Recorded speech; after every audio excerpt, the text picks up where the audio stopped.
अपने जीवन की गाड़ी का ड्राइवर ईश्वर को बना लीजिए। अब आप सोचेंगे कि मैं ये क्या बोल रहा हूँ। देखिए, जब आप स्वयं गाड़ी चला रहे होते हैं तो आपको बहुत सारी चिंताएं घेरे रहती हैं, जैसे कोई सामने से ना आ जाए या कोई स्पीड ब्रेकर ना आ जाए, दूसरी गाड़ी से कितनी दूरी रखनी है।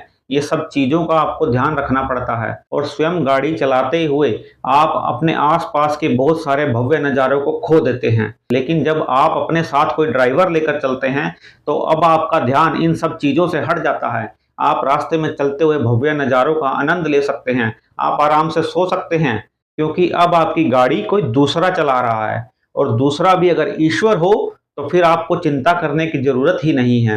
अर्जुन ने जिस दिन भगवान श्री कृष्ण को अपने रथ का सारथी बनाया था, उसी दिन उसकी सभी चिंताएं खत्म हो गई थी और उसकी जीत निश्चित हो गई थी। जब भी आप किसी भी काम का परिणाम ईश्वर पर छोड़ देते हैं तो उसमें होने वाले लाभ और हानि की चिंता फिर ईश्वर की हो जाती है।